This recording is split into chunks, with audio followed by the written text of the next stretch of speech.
Discover your inner goddess and live up to your highest value and most abundant potential. Welcome to Grateful Goddesses, a podcast that empowers you to unleash your inner goddess and take the leap of faith to live your best life. Your guide, Karen Pulver, joins her fellow goddesses in soulful conversations about gratitude, personal growth, authentic living, and a bevy of topics affecting women today. Let's start the show with your host, Karen Pulver.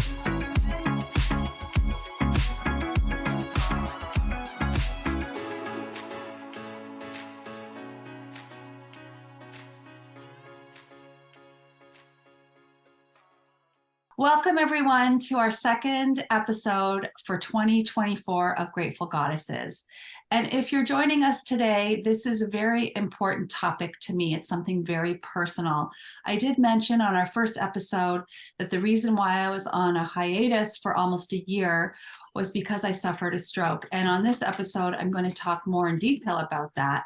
And I have a fellow stroke survivor on as well, because we're just going to have a conversation. It's when you can meet someone in part, like I did. I met Peter at a stroke support group virtually, that we connected, and we're going to just share our stories as well as share some things that at least I feel, and perhaps Peter feels, are good ways to talk to people who've been through various strokes, as well as caregivers, if you're listening. So welcome, Peter. Thank you so much for joining. Karen. Thank you. Appreciate being here. Thanks for the invite. No, for sure. So like I mentioned, this is our second episode, and I took such a long break because I needed to rehabilitate. And for me, I started really on my body more than my mind. I kind of let my mind go a little bit. And maybe that's a bad thing, I don't know.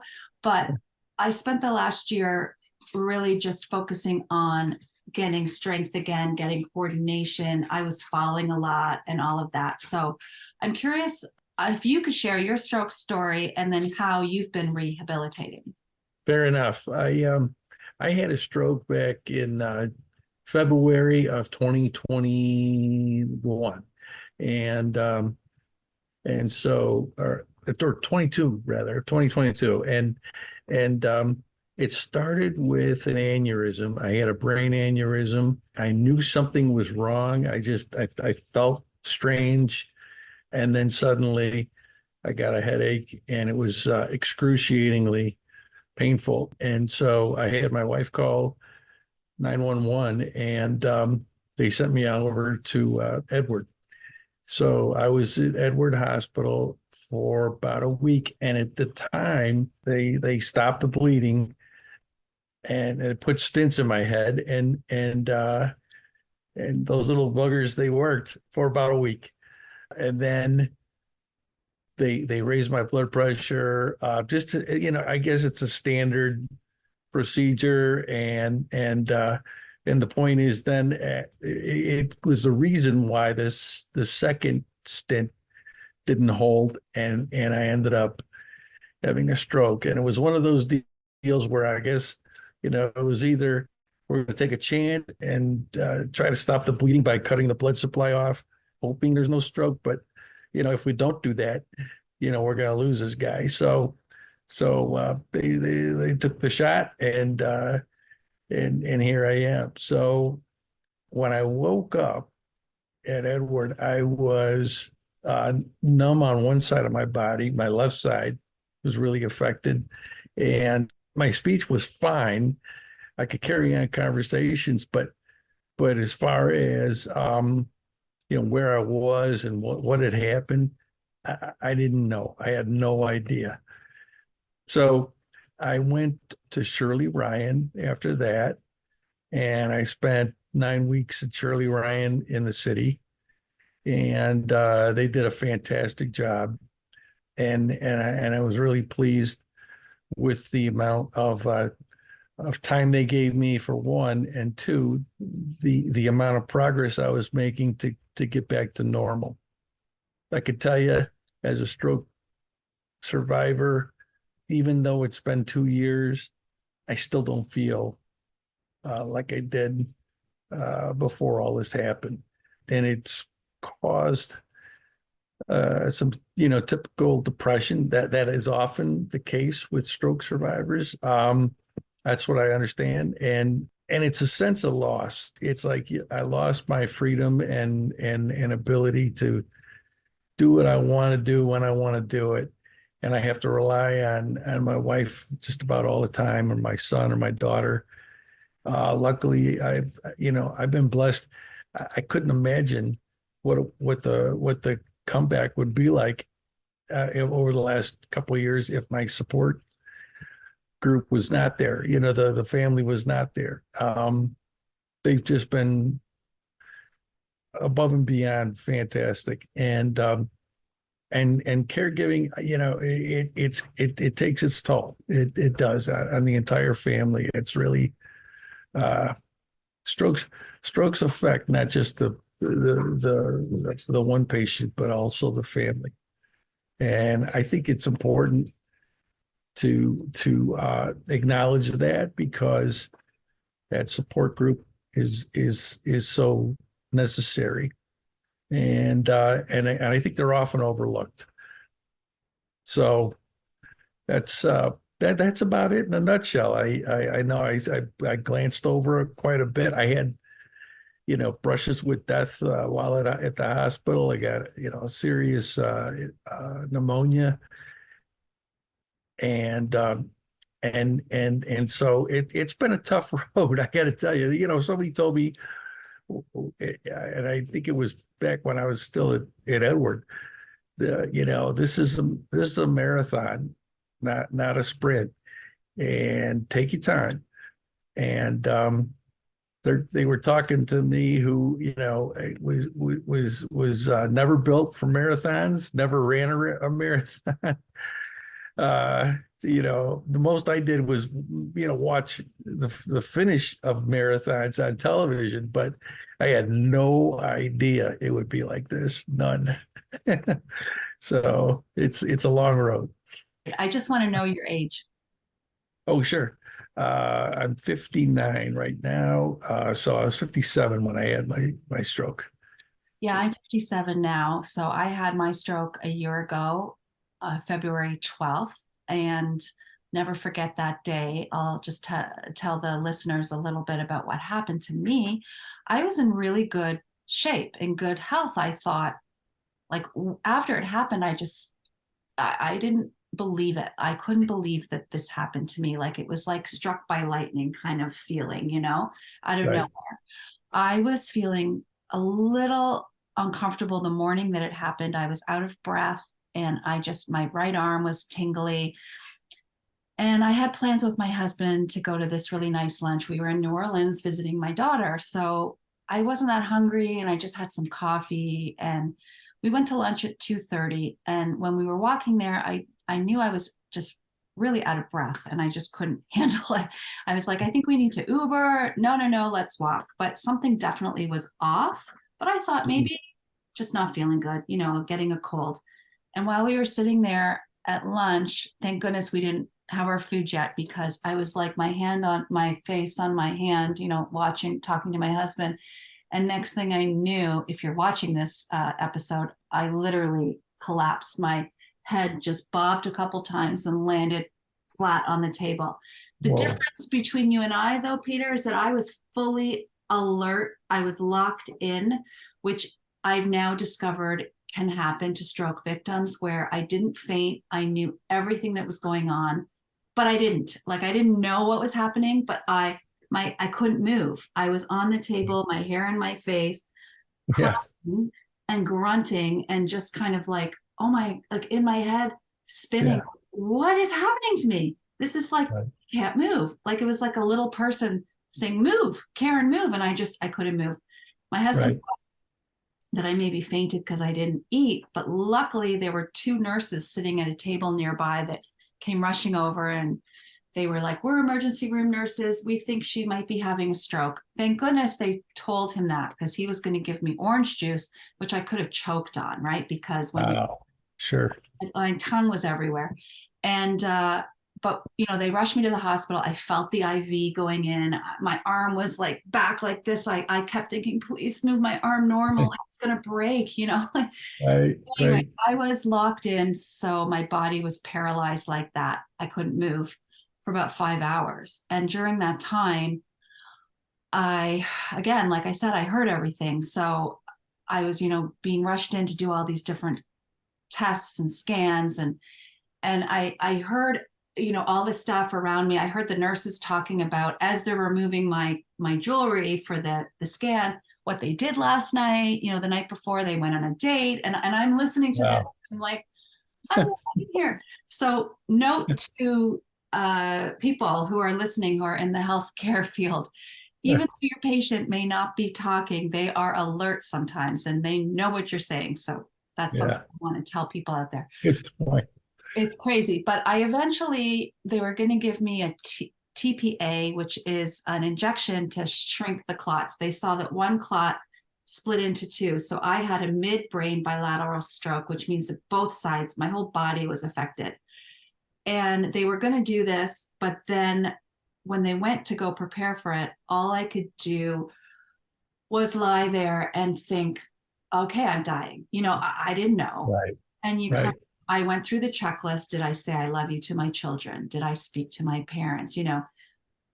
I I don't know if you did that too. Like you kind of do that. And then I had this very spiritual like experience, which I'd love to share with the viewers. I don't tell many Okay. people, but now everyone's going to know.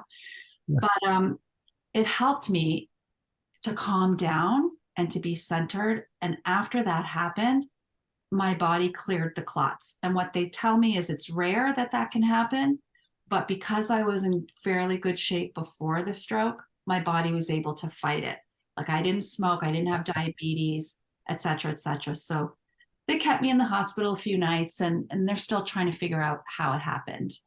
They think it Wow. maybe was a clot that originated in my leg somehow, maybe by flying and went up, but I'm still trying to figure it out. But I know you Wow. mentioned to me briefly that you said I had an experience spiritual like as well.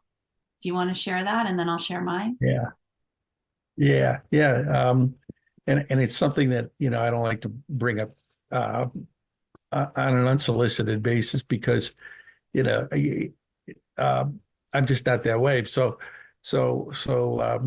my story was, I had, when I realized what had happened, I was just like you said, shocked. I couldn't believe it happened to me, and and I wasn't really.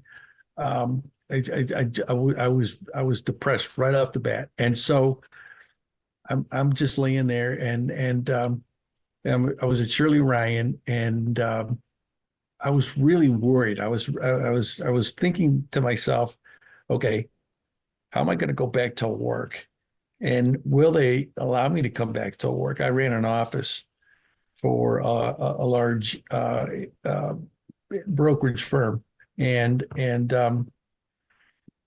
so it's imperative that anybody in a leadership position is okay, because if something goes wrong legally, the investigators will always ask, what was the person like? Was there anything that would lead us to believe that, he was going to, fall asleep at the wheel, so to speak. And so um, having a stroke, I mean, and not being able to move, my left hand was still very inert. I was just reeling and really stressed. And I told the caregivers at the time, I'm like, if I snap at you, it's not you personally. It's just I'm trying to deal with all of this. Well, and then they suggested, I talked to somebody, and I did. Um, but I kept feeling that way, no matter how much I talked to somebody. and the anxiety was really starting to build. And then I went to sleep one day, and I just had this dream, and I don't know what it was. I do know I wasn't breathing really heavily, so I don't know if it was a lack of oxygen or what. But I was in a place that was it wasn't heaven as you would as the movies visualize, or as that, quite often people will talk about. It didn't look like that at all. And yet there was this feeling that, first of all, I felt I could feel no more numbness, which is something I still deal with. I felt no deafness in one ear, which is something I still feel. My throat, as you could tell, is a little scratchy because stroke damaged my esophagus. So I felt none of that. And I just was in this most peaceful place, and I just got immersed in the feel. So seeing anything wasn't important. It was the feel. And so I had the hardest time to articulate just what that was like. But I think at that point, that was the catalyst that got me to just completely calm down and not worry about tomorrow. The focus is on today, and be calm, be still. And so it was a great experience. I mean, again, it was mostly visually. It was nothing to brag home about. How soon did you have this? Like, did you have this during the stroke, or Hardest, that's a great question. I don't know if it happened during the stroke, and it's something that I reflected on, afterwards, or if it really did happen about a month after the stroke. do you just remember? I don't know. I Yeah. just remember that feeling, and it was just the most calming, just most awesome feeling. And unlike anything I've experienced in this realm, it was just there was just as they say, love was in the air, and I just don't know how to feel like that anymore. Not now anyway. I don't know. We'll see down the road. So I've not heard this story, and I have to tell you, my experience was very similar. Really? Yes. Well, I'll tell you. I was lying on, in the hospital in the emergency room, and I was waiting for them to come back and give me the TPA injection. Like I said, and I was sort of checking off all the boxes in my head. And what I knew, I couldn't control anything except my breathing.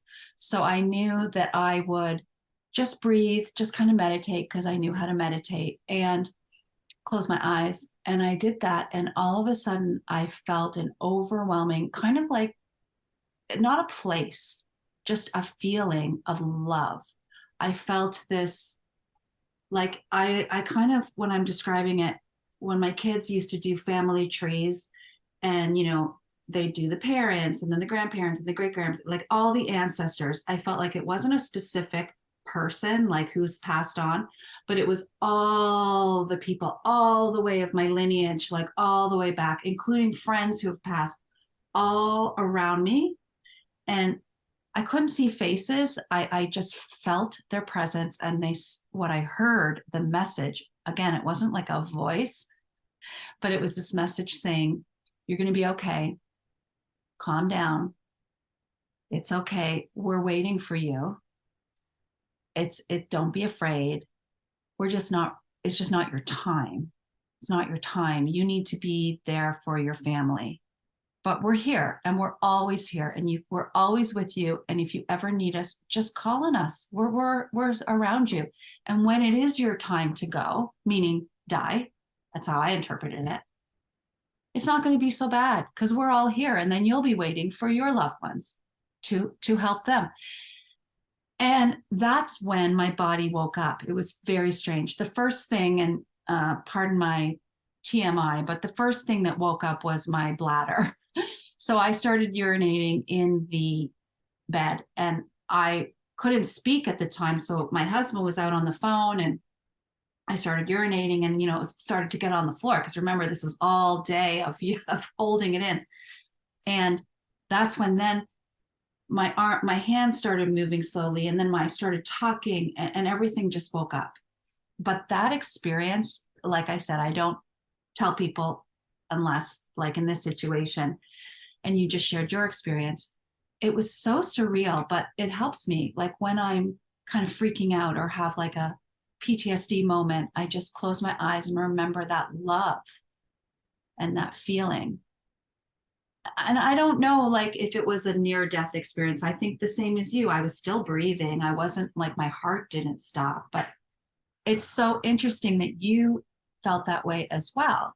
Yeah, that is really fascinating, because I was always under the impression that it was going to be a visual, like you'd see people that you remembered, Yeah. and that you ran into during life, and to know that that was not part of it.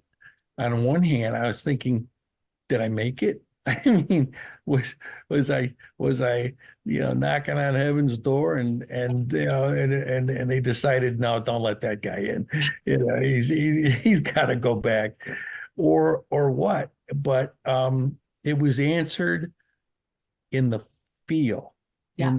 and it was answered at that moment, and every now and then I'll get to that point, and I can sense there's something there. Yeah. And it's enlightening. I mean, it's like it's refreshing, because I'd say the one thing that is interesting is, I went from being someone that they had to plan and worry about, my crew and the markets, and those are so I was someone that was paid to pay attention to uncontrollable forces, Yeah. and to try to manage those uncontrollable forces. Yeah. And what I learned through this experience is, it doesn't matter. It really doesn't. It's not important. It's so easy to say that to people, Yes. but Unless you've experienced it, yeah, it's hard to, yeah. I mean, I still want to be in control, though. I'm not at your level yet. Like, I'd love to learn from you, even though this happened to me and I knew I couldn't control everything, and what could I control, what could I do, and I had that lovely spiritual experience. I still have moments now where I get frustrated because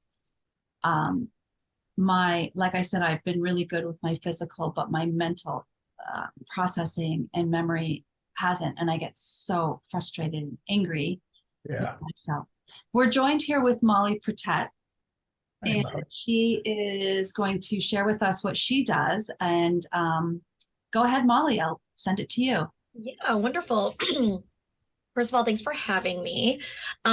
So I met Karen through a stroke support group that I host.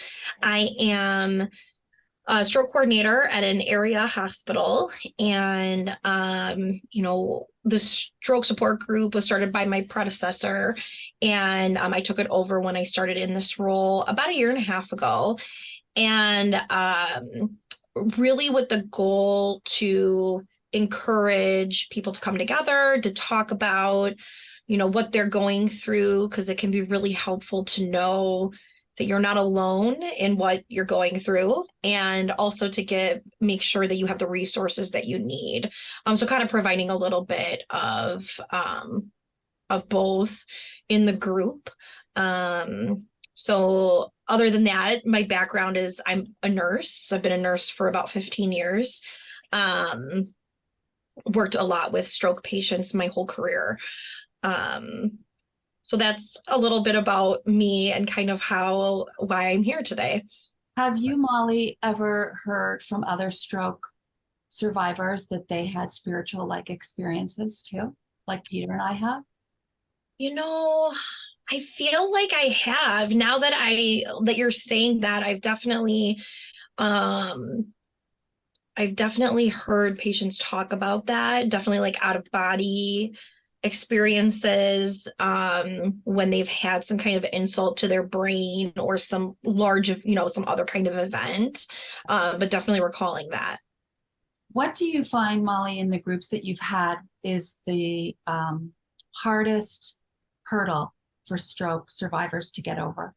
So a couple of things. I think kind of settling into a new life, kind of like a pivot of where they were, whatever their stroke has dealt them, how they have to, it may not be a physical, ail, like a physical disability that has come out of it. It could be like speech and, concentration, things like that, just kind of how they are managing their lives now, what this looks like. I think that's a big part of it. And I think the other thing that we see is their new life with having like a caregiver. And that looks very different from person to person, but just that they feel bad that they have to have that their spouse is now kind of their caregiver, has to drive them places, make sure, help them get around, whatever that might be. That those are kind of like two things that I've seen. And I know you were looking for like one answer, but No, a few things. in fact, The other thing would be like depression after stroke. I feel like that kind of goes along with those two things I just mentioned. But Right. we had a guest speaker come last year to talk about that, but that's very common after a stroke and is, obviously very different person to person what that looks like. But I definitely see that a lot. I know that when I came on, I remember being nervous, like that I might be the youngest one there.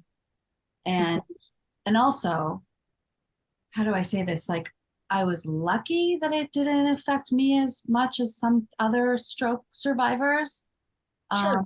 And I wasn't sure if like I'd be resented for that. I know that I wouldn't be resented, but like, would I still get the support I need? Like, and I Sure. did. Like, I know Peter, you, Mhm. the last time we were on, said you were really encouraging to me and said, no, and now I forget what it was I was talking about, but you said, no, you can do Oh, it. Maybe it was coaching. I was nervous about yeah. coaching again. Right. You Right. said, no, no, no, you can do it. Like, and even that, like, just was so helpful to me and uplifting. And I really encourage anyone, no matter what level of stroke that you've been through, Mhm. suffered a brain injury of some sort. And even if it's like a little bruise, it's still bad. Yeah. It still changes your entire way of living. Right. Um, Talking about age, Mhm. some people said to me, these are some comments some people said, and I want to ask you both what you think about it. You are too young to have had a stroke. You don't look like you had a stroke. Are you better now? Like you look better. Are you better now? Oh, I relate because I get headaches. I feel tired too. It's menopause. I'm going through menopause. Like, sure. I know someone who had a stroke and they ran a marathon last week. They got back to work. They could stand on their head. They can do so much. Why can't you? You always seem fine when you're with me. What could have been worse? You're so lucky you had such a mild stroke. Um, those are some things. And what especially gets me is the point that you look great. Why aren't you feeling great? Right. Yeah. What are your thoughts, Peter, on that? And then Yeah. I'd say, okay, when I had clients suffer from stroke or someone, an associate have an issue, I could never really relate. It didn't. In looking back, I wasn't even close to understanding what it is they're going through. So, I empathize with anyone who has from minor stroke to really severe debilitating strokes, that I just feel bad for them, because it is a lifestyle change, and you will walk away feeling like you've been robbed, because guess what? You kind of were. But again, it's a and maybe it's just me, me. I'm going to give you my post-stroke pep talk. This world is broken. It's just, that's the way it is, and we're here. We were here, that in a way, it was like, okay, let's see how this person, this blank slate, is actually going to try to fix the broken world, and will they break too? And so maybe it's just all a test. And when you have something like this thing happen, a stroke or a heart attack, which could lead to whatever the case may be, cancer is another one. I mean, it's like those are big life-changing ailments, and yet it's that's the way it is. It's just it's a broken world, and we're probably, maybe the lucky ones, right? Maybe because we got a chance to as I often thought about, I was on a hamster wheel, and every day, I was going in, and I was doing this thing I was doing, for 25 years. Well, that all stopped with the stroke. The day I had this stroke, February 17th. It's funny because we both had a stroke in February. I guess February is not a good month for us. But ever since that day, it's just like, it's all changed. And so I can't relate to the people couldn't relate to the people who had life-changing matters, afflict them. But now I do. It's a big deal. It is. It's not fun. Yeah. So. Yeah, and just to kind of add on to that, I think that's kind of part of, you hear people talk about like invisible illness. So whether that's, mental illness or like an autoimmune disorder that maybe makes you more immobile, but sometimes you are mobile. So people say, oh, you're better now. Stroke kind of goes along with that. It's not necessarily something that you can see on somebody, even if they're walking around okay. Right. That doesn't mean they're okay, or that they're not going through a lot of things. So just like, we all understand it, but as a human race, we need to be more mindful of those invisible illnesses, because there's so much that you're not seeing. We can't continue to act like every illness is something that I can see, because it just isn't.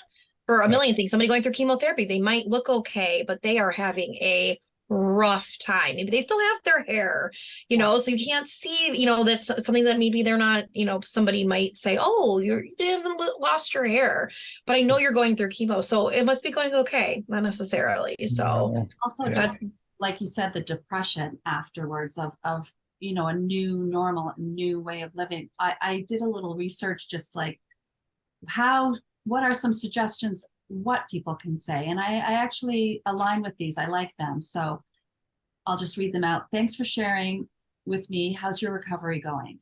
Are you comfortable talking about it? Is there any way I can support you?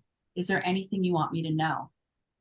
Just telling people I'm here for you. And please stop saying that you also forget things because you're getting older or you're going through menopause. Please stop saying that, because I know that's not what this is. Because that happens over time. This was overnight. Yeah. So I would like to talk a little bit about the depression that happens. And I love, Peter, how you're flipping it to a silver lining. because what I heard was you were on a hamster wheel, and this kind of stopped you and made you rethink life, especially with that experience. So Right. tell us more. How are you living your daily life now? Are you back at work? What are you No.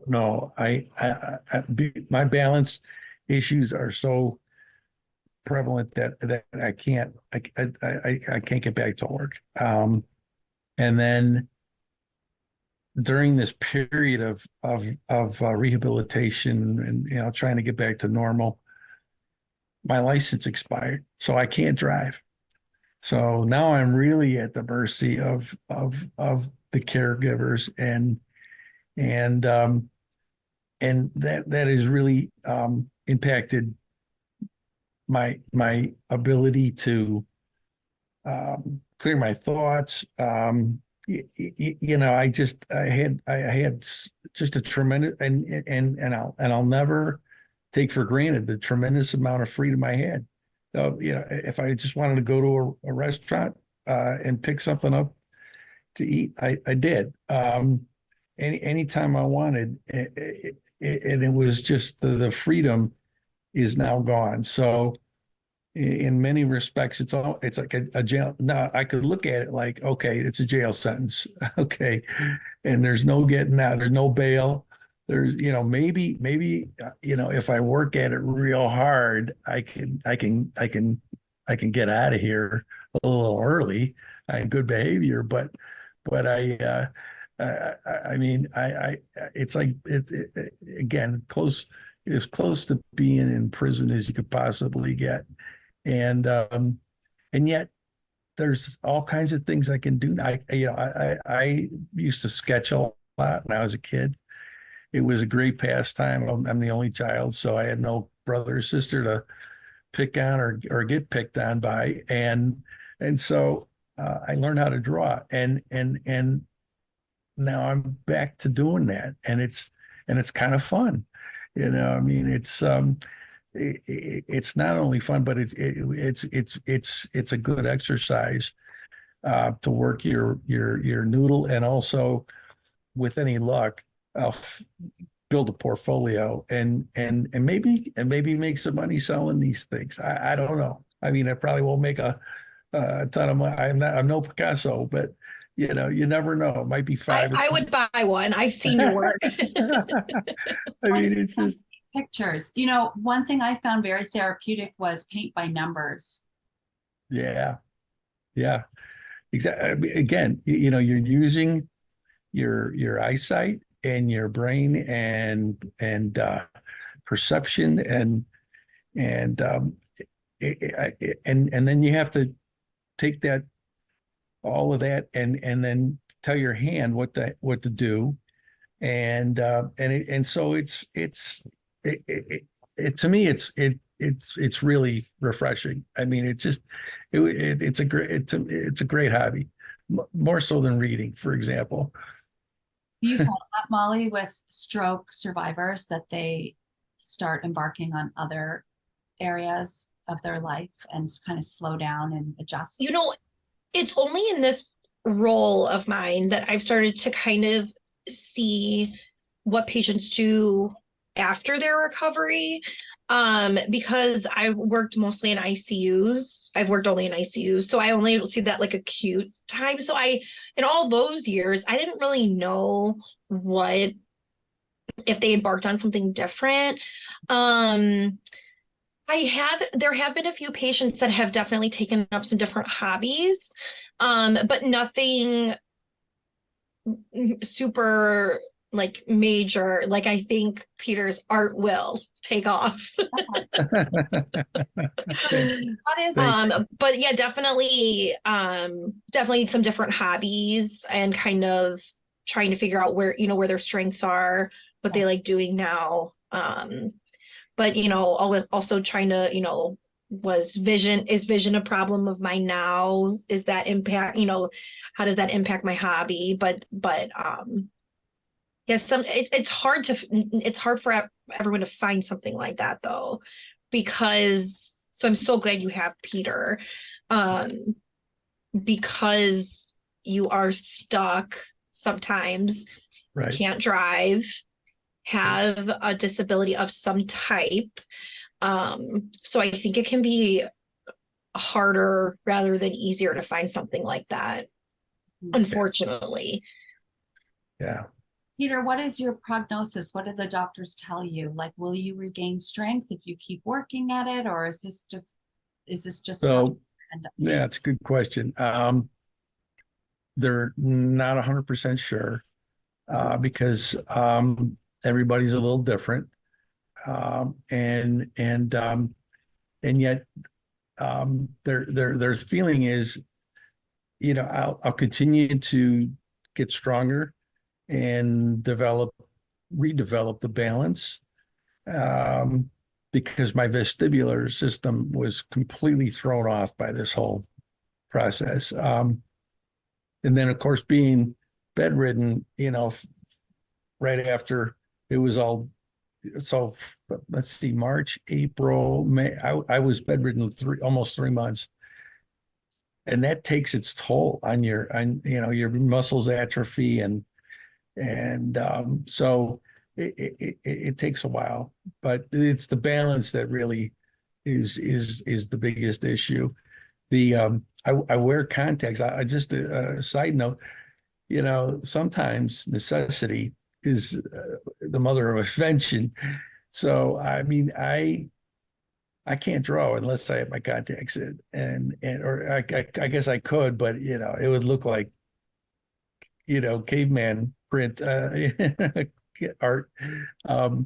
But point is, I had to learn how to put my contacts in and do it with one hand, and instead of the two. Now I've gotten to a point where the left hand I can actually squeeze the water bottle. So when I put the contact in, there's wetting solution on the lens, and yet I can the lens on my one finger and put the put each lens in with two fingers, just using my two fingers. And I never thought I'd be able to do that. When I was in the hospital, I thought I'm a dead man because I can't get these contacts in, and who's going to do it for me?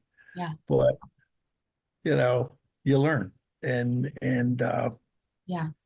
and I'd say that would be the one thing that as a stroke, if I had just had a stroke, I would have been, I would want to hear that, that don't worry, don't panic. Okay, when they come into your room, like when the therapists come in and they say, okay, we're gonna get dressed today, and your first thought is, oh no, how am I going to do that? And then of course they have the device, the stick with the hook on there, and all, and it is helpful.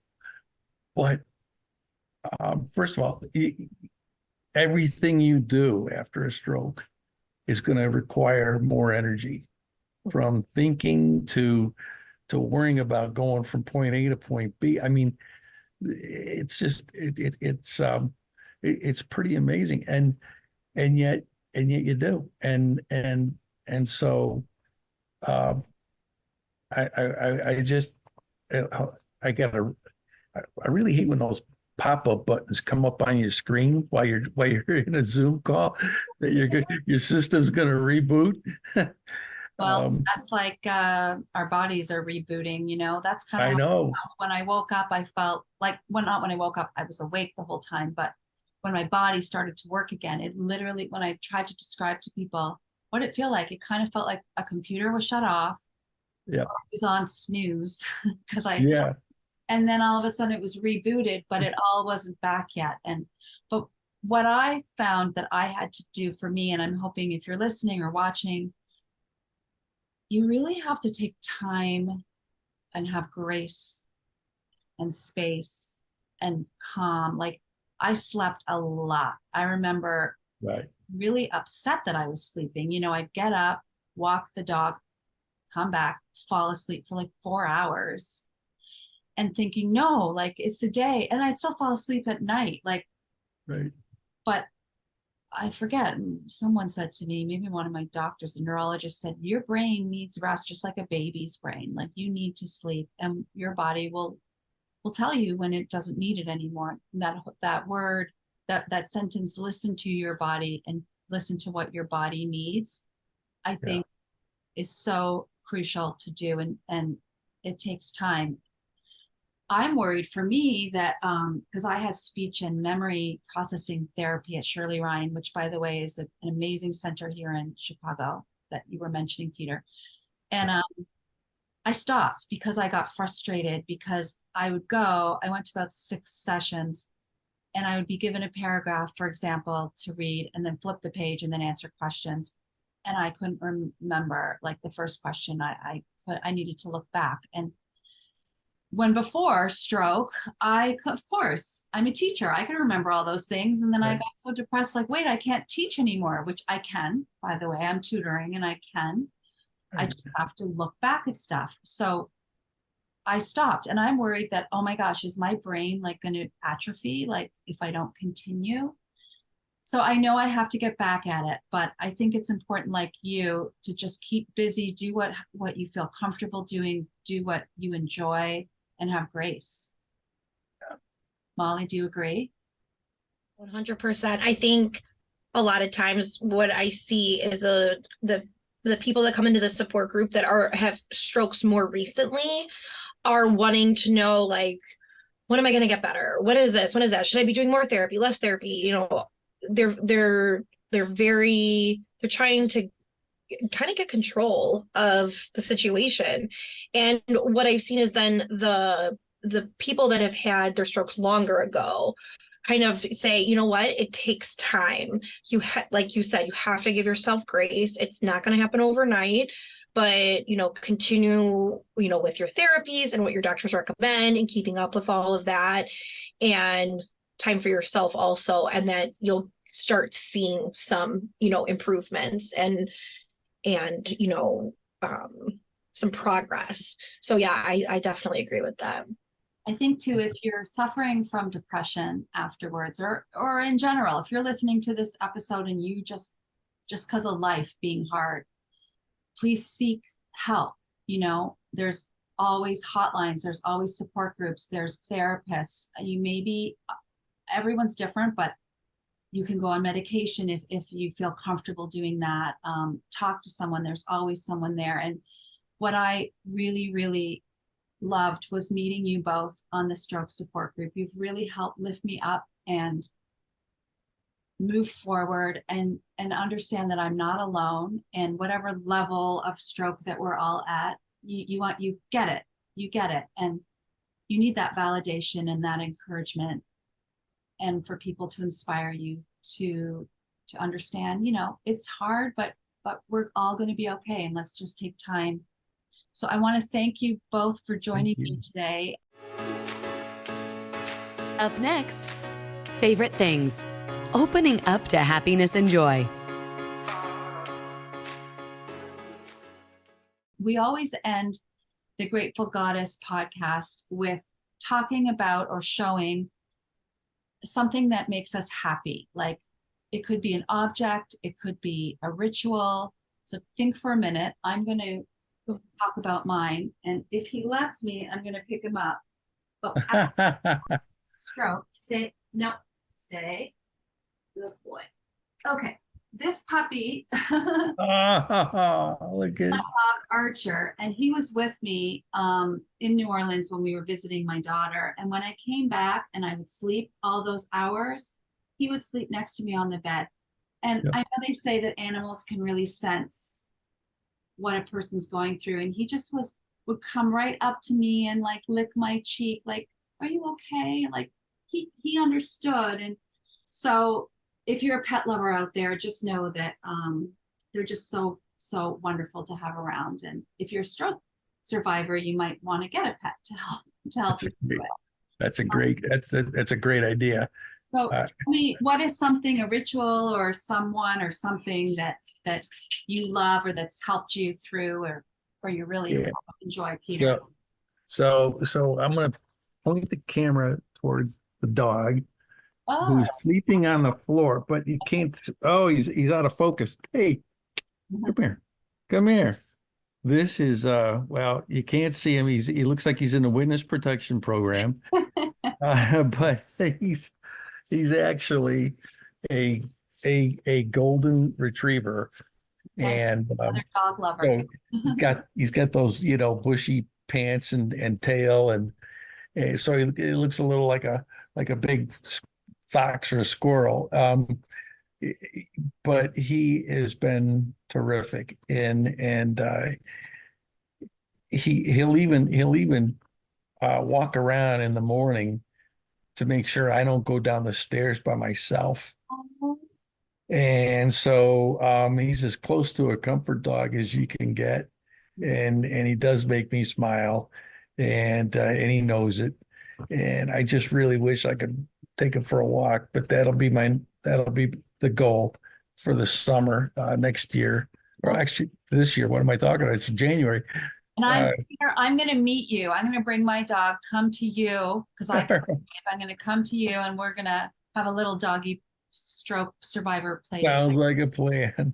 That's awesome. And I So, can't wait I'd like to meet your wife, because she yeah, sounds incredible helping you the way that she has been.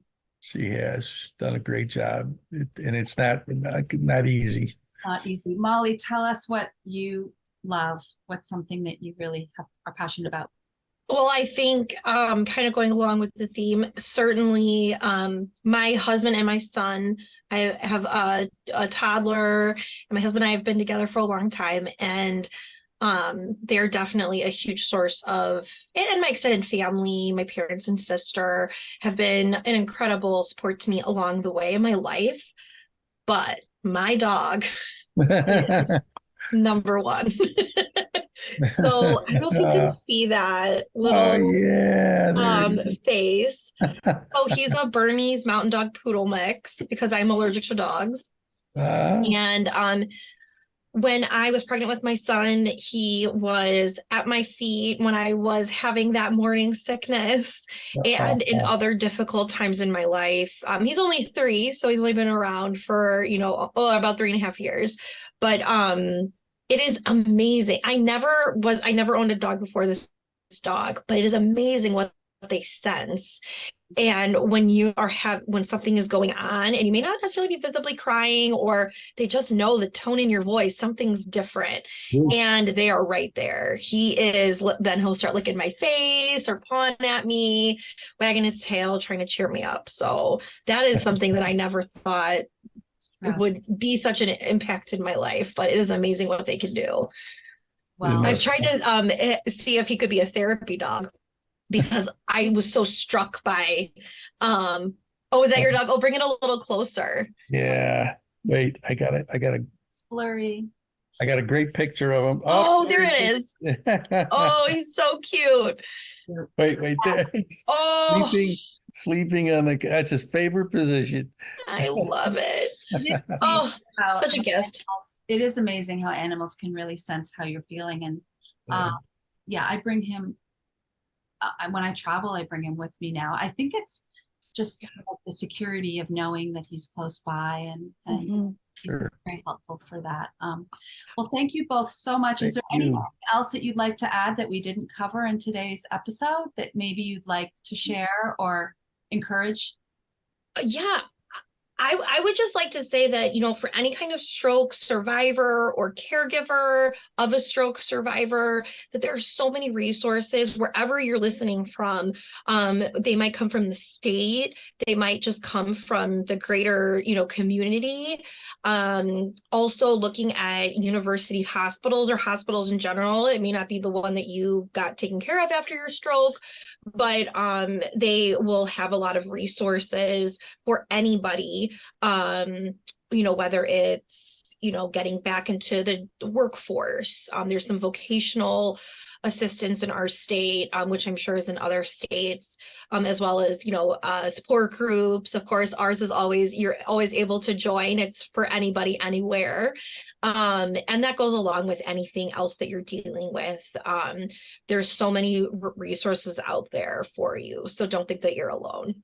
Yeah, that's the biggest message, I think, is you're not alone. And also, if you want to contact me, if you're listening, Karen Pulver at yahoo.com, I can help connect you if you're in the Chicago area to the stroke support group that I joined, as well as other resources I'm happy to share. Peter, how about you? Thank you. Last message that you'd like to share with the listeners? Yeah, support's it's so critical, so important. I talked about it before, and on that note, Karen, thank you so much for putting this together. I think you can't have enough resources when something life-changing happens, and I couldn't imagine, the outcome had the support group not been there. So call on us, and Molly, thank you for hosting that group. Yes. It's really nice, and my email is Pete Krammer 1963 at me.com.